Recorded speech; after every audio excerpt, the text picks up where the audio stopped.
Halo guys, welcome.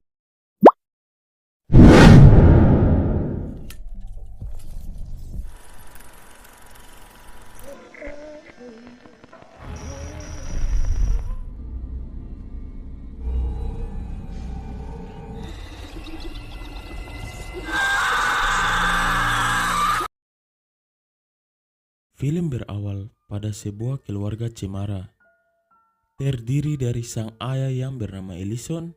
Ellison adalah seorang penulis buku yang isinya mengenai kasus-kasus kriminal yang belum dipecahkan. Lalu ada istrinya yaitu Tracy, anaknya yang laki-laki bernama Trevor, dan si bungsu Ashley. Mereka baru saja pindah ke rumah ini. Hal itu dikarenakan Ellison yang ingin mencari kasus-kasus di sekitaran komplek untuk ia tulis di buku terbarunya nanti. Saat mau beres-beres, Ellison kedatangan seorang sheriff. Sheriff yang tidak suka isi dari buku Ellison menghujat Ellison. Load those boxes back on that truck and leave. Is it the writing? Kemudian memberi Ellison saran agar tidak usah merasa lebih jago dari mereka. Dikarenakan dari buku Kentucky Blood yang Ellison tulis bisa memecahkan semua kasus lebih dahulu daripada kepolisian. Lah! Mendengar itu, Ellison yang bodoh amat langsung saja masuk ke dalam. Saat Ellison lanjut beres-beres, ia menemukan kotak misterius di lotengnya. Di sini kotak tersebut berisi kamera jadul dan rekaman di dalamnya. Ellison yang kepo bagaikan editor, akhirnya membawa kotak tersebut ke ruang kerjanya. Bagaikan detektif, Ellison langsung membuka kotak tersebut, lalu menyusun foto-foto TKP.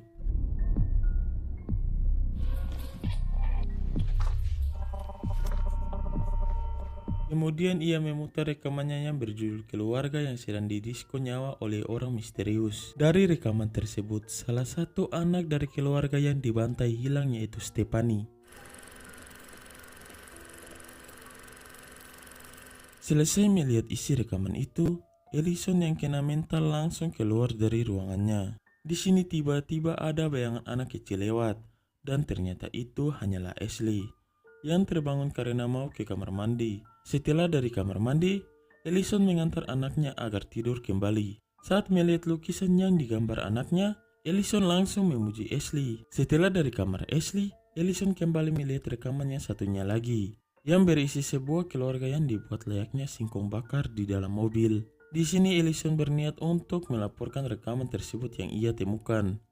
Namun saat ingin menghubungi sheriff, ia malah kepikiran dengan perkataan sheriff tadi siang. Akhirnya tidak jadi melaporkan penemuan rekaman tersebut. Hello?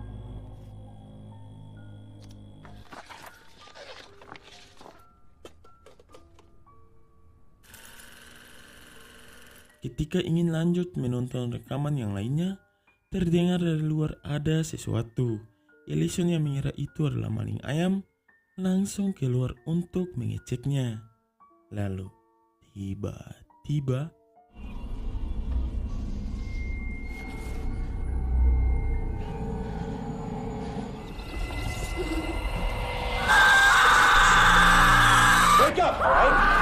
ternyata itu hanyalah Trevor. Ya mungkin saja Trevor mengalami sleepwalking atau tidur berjalan. Trevor. Oh, baby. He'll be up. Come on. It's cold. Let's go inside. Keesokan paginya mereka sekeluarga sarapan sebelum melakukan aktivitas. Selesai sarapan, Ellison kembali melihat rekaman yang lainnya yang berjudul Kolam Renang. Di sini ia sempat melihat sosok yang berwajah aneh di dalam kolam. Saat akan mendekat untuk melihat lebih jelas lagi, tiba-tiba kamera tersebut terbakar dengan sendirinya. Merasa ada yang janggal, ia pun memutar rekaman yang berjudul Selamat Tidur. Di sini Ellison sempat melihat simbol aneh, lalu mengeprint simbol itu. Saat sedang mencari info tentang rekaman tadi, ia mendengar sesuatu di lotengnya. Ellison yang takut itu maling ayam lagi bergegas memeriksanya. Setelah sampai di atas, ia melihat ada sebuah penutup kotak yang bergerak. Saat dibuka, itu hanyalah seekor ular. Saat ular itu pergi, Ellison melihat kalau di balik penutup kotak terdapat gambar-gambar semua insiden yang ada di rekaman yang telah ia lihat. Di sana terdapat gambar seorang misterius bernama Tuan Bokeh. Melihat itu, bulu kuduknya berdiri, sontak membuatnya langsung turun ke bawah. Namun, yang terjadi...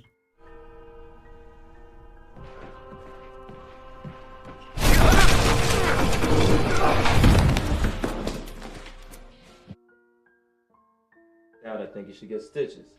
Setelah diobati, datanglah salah satu polisi yang kita sebut saja Boban. Boban yang ngefans akut meminta untuk memberi tanda tangan. Lalu saat ia melihat foto-foto insiden korban disko nyawa, Boban pun menawarkan jika butuh bantuan, silakan menghubunginya. Ellison yang mendengar kesempatan itu, langsung meminta info mengenai semua insiden yang terdapat di rekaman itu. I need the street address of a crime.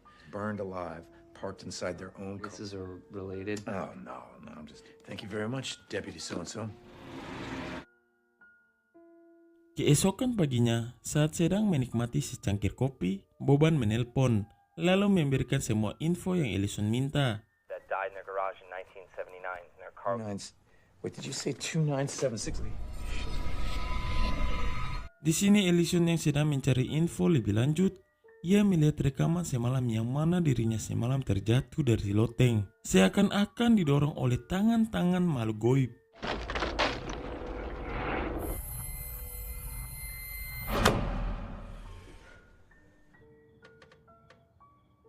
Malam pun polote, Ellison yang terbangun dari tidurnya karena mendengar suara dari ruangannya yang mana tiba-tiba rekaman kejadian disko nyawa sudah terputar dengan sendirinya. Melihat itu, Ellison langsung mematikan rekaman tersebut, lalu mengambil salah satu foto makhluk goib dan what the fuck?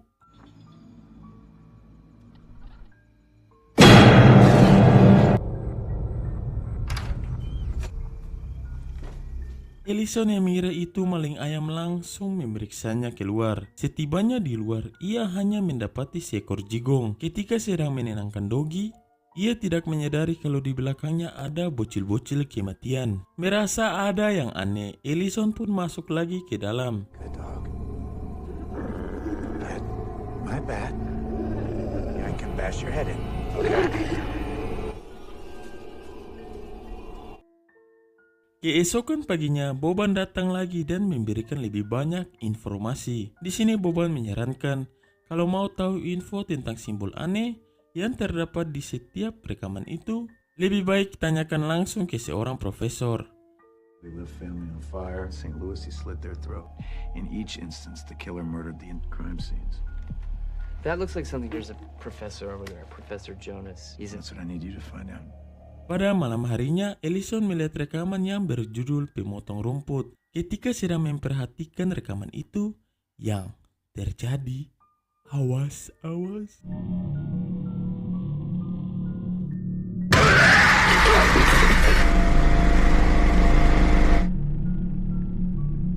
Setelah itu, ia dihubungi Profesor Jonas. Jonas menjelaskan, intinya simbol itu merupakan sekte-sekte pemuja iblis, yang mana sekte-sekte itu menjadikan bocil-bocil kematian sebagai korban. Dan setiap rekaman tersebut pasti salah satu bocil di keluarga itu ada yang menghilang tanpa jejak. Why have they all revolve around his souls over time? There's been another one, hasn't there? Ellison yang kena mental langsung menyimpan lalu mengunci ruangannya. Saat sedang tidur, Ellison terbangun lagi karena merasa ada yang masuk di rumahnya. Setelah keluar mengeceknya, Ellison tidak menyadari kalau di belakangnya ada bocil-bocil kematian yang sedang memperhatikannya. Oh my god, apakah salah satu anak dari sang penulis Ellison akan menjadi korban? Bodoh amat, dan film pun poek. Tapi bohong.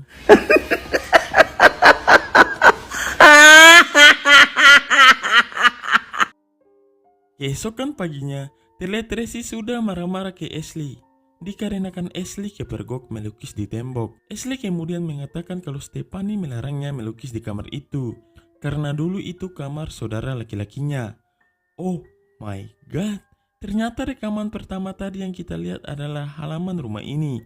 Tracy yang mendengar itu langsung emosi jiwa dan membacoti Ellison karena sebelumnya Tracy tidak tahu kalau rumah yang sekarang mereka tinggal adalah rumah bekas mendisko nyawa satu keluarga yang sedang Ellison selidiki untuk ia tulis di bukunya. If we were living 2 houses down from a No, crime. it didn't happen here. No!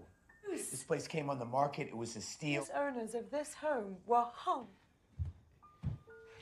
Lelah karena dibacoti sang bebek, Ellison pun tertidur. Di sini lagi-lagi Ellison terbangun akibat suara berisik dari ruangan kerjanya. Ketika Ellison pergi untuk mengeceknya, tidak ada apa-apa. Di sini Ellison tak sengaja melihat tangga yang menuju loteng sudah terbuka. Merasa kepo, Ellison pun naik ke atas. Dan yang terjadi...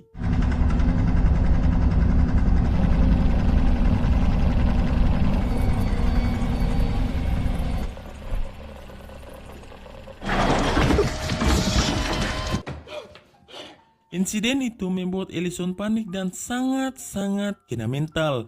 Tak ingin keluarganya bernasib sama, Ellison terpaksa mengajak keluarganya untuk pergi dari rumah itu dan kembali ke rumah mereka sebelumnya. Sebelum pergi, ia sempat membakar kamera dan rekaman-rekaman iblis itu. You have to leave now.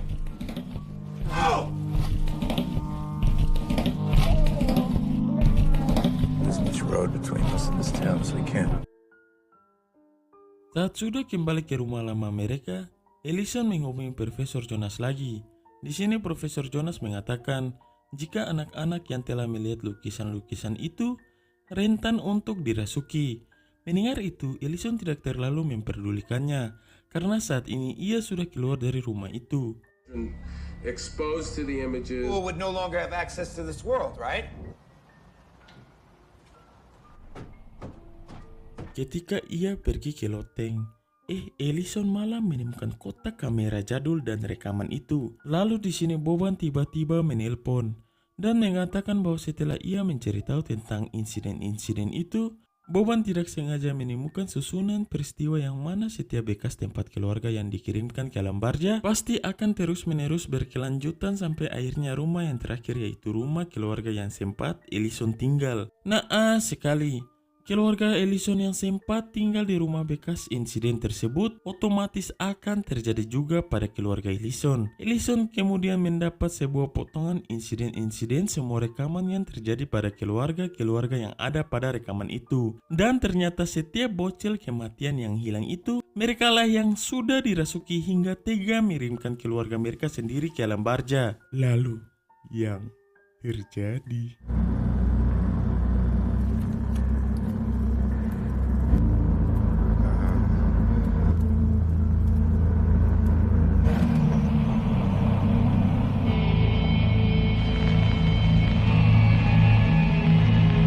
Oh my god, sangat-sangat maling kundang.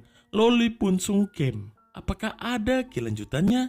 Ada dong, dan film pun tamat. Oke guys, silakan subscribe. Insya Allah Mimin akan upload yang keduanya pada hari Kamis. Itulah film Sinister. Jika kalian suka dengan video ini, silakan like. Dan jika kalian suka dengan pembawaan Mimin, silakan subscribe. Olote.